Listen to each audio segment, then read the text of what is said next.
Trading for a living is a profession that does come with a lot of upsides. In this episode, I will disclose its major defining ones.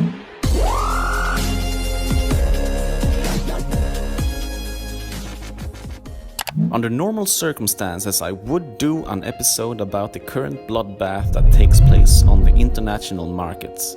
But as I am in the Maldives with my wife, dwelling on doomsday charts is the least of my priorities. I'll save that pleasure for when I come back home to London.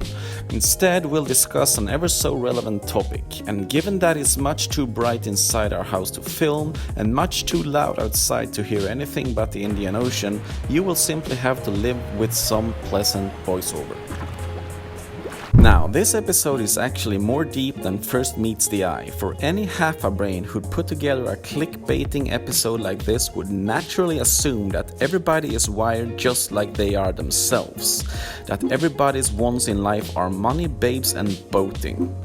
For this reason, I'll quickly walk you through an obvious yet important difference before proceeding to the actual upsides of professional trading. Now, when I first began organizing my thoughts on this episode, I thought it was going to be an easy one. A convenient 5-hour writing spree so that I could spend the remaining bonus hours playing online canasta. Yeah, I do that a lot. But when I jotted down the bigger outlines of this episode, it struck me that the upsides of professional trading are much more complex than I had first envisioned. Now, don't get me wrong, for to me personally the pros are quite easily defined. It's just that one person's treasure might be another person's curse. I remember it well when a dear Swedish friend of mine and I met up in London for a coffee a few years ago. I was in the midst of reasoning about my free hours and independent work life as if it were something that everybody naturally strived for, when he thought for a moment and then responded by saying that with all due respect, that way of living would stress me out, for personally I need routines, regularity and security. Besides that, I like being a part of a working team and I prefer to know exactly how much money I will have at the end of each month. It was one of those defining moments when you realize that even the very things and values you hold for sacred yourself might be irrelevant or undesirable to others.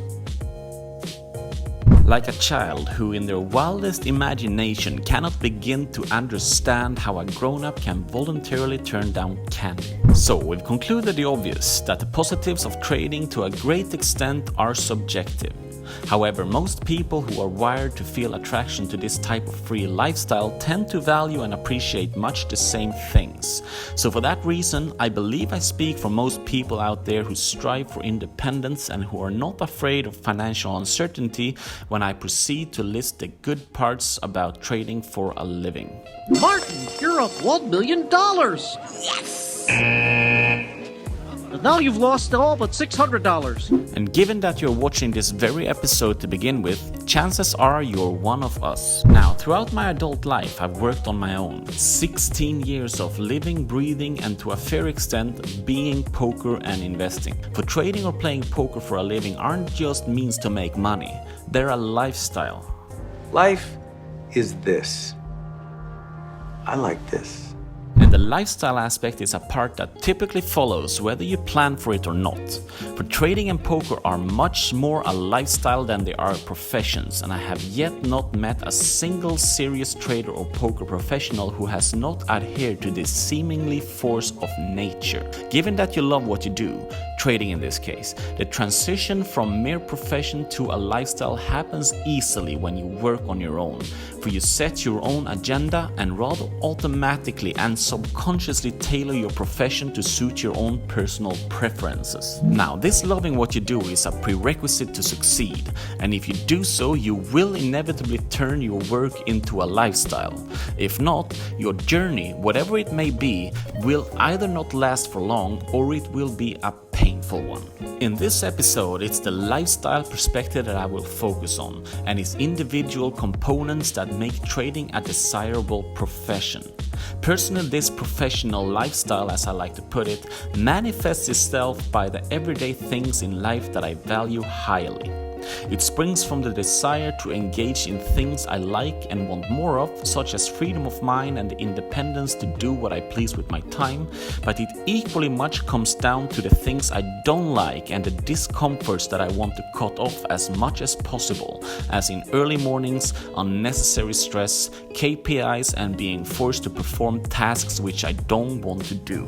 A common counter-argument I often encounter regarding the free lifestyle is people who claim to need some sort of a carrot and stick in order to get things done. You're killing time, Keith! Get to work! That if given total freedom, they would naturally resort to picking fluff from their navels and decaying to subhuman levels through unhealthy slothfulness and Netflixing. I know you're upset about losing your job, but you've been sitting on that couch for 2 weeks. I get that full freedom isn't for everybody, and unless you're disciplined enough to conduct your life without external pressure, I hope by God you will never amass a fortune and quit your job, for you will descend into depression in no time. Guaranteed. By deconstructing the trading lifestyle, we can isolate its most valuable components. The first major upside we find is the good old financial aspect. For if you're good at trading or playing poker, the pay is good. And the better you are, the more you will make. There are people who have made stupid amounts in either field. Now, so far I've personally been blessed enough to live a comfortable life financially. No extreme excesses in relation to the commonplace vulgarities of today, yet much more than any one individual needs. And I've had the good fortune of fulfilling certain lifelong dreams of mine as well as a few new ones. This was one of them when I flew first class with Singapore Airlines. Yes, first class, not business class. And that's me, by the way, back in the days when I was a 47-year-old Chinese guy, for apparently you can be whatever you want these days. It's even encouraged. The second upside is the time aspect. For when trading for a living, you can work whenever you want to. Some days my energy levels are lower and some days they are higher.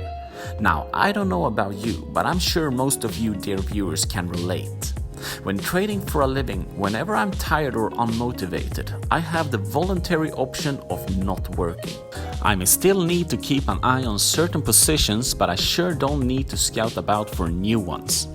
And I can choose to close whatever short-term positions I currently hold. It's quite a liberating feeling to be the master of your own time, when you can settle with doing something else at your own discretion. When you wake up every morning knowing that you're going to work is a voluntary choice rather than something forced upon. It happens very rarely, but whenever I don't feel like working for whatever reason, I just don't. No excuses, no shame.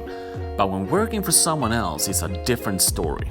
Then you better be alert and active at all times. For you're not paid to muck about. You're there to create value for someone else. And few employers care if you worked unpaid overtime yesterday, for yesterday is in the past. This entire point comes down to a better work-life balance with more time for loved ones and a respect for your own free time that can rarely be pursued as an employee. You get better flexibility and you don't need to commute in crowded spaces to and fro work. During my poker career, I would typically play a total of 4 to 6 hours per day, 6 hours later, 7 days per week. And those hours were usually divided up into 2 or 3 sessions. That was as long as I could keep up my A game. Any more time added on an average day and my win rate would quickly deteriorate. When entering tough losing periods, I would always take time off, for continuing moving money around for value when you're off balance rarely leads to happy outcomes. By decreasing my work activity while not being at my peak and by increasing it when being mentally invincible, I could ensure continuously maximized profits and minimized risks. A company, of course, cannot do this, for it would be equivalent to incentivizing laziness and encouraging employees to screw up so that they could be put in a much too pleasant quarantine. Now, the third benefit is similar to working whenever you want, is working wherever you want. A laptop and an internet connection is pretty much all you need. God knows how many accumulated years I have spent abroad in the last 16 years. He also knows how many all-nighters I've spent grinding 6 simultaneous poker tables online from hotel rooms around the world, all in the great company of poker friends. But it doesn't need to stretch to going abroad. In my everyday life, I mainly shift from working from home to working from some nearby coffee shop. It does get dull at times, I admit, but it surely beats this.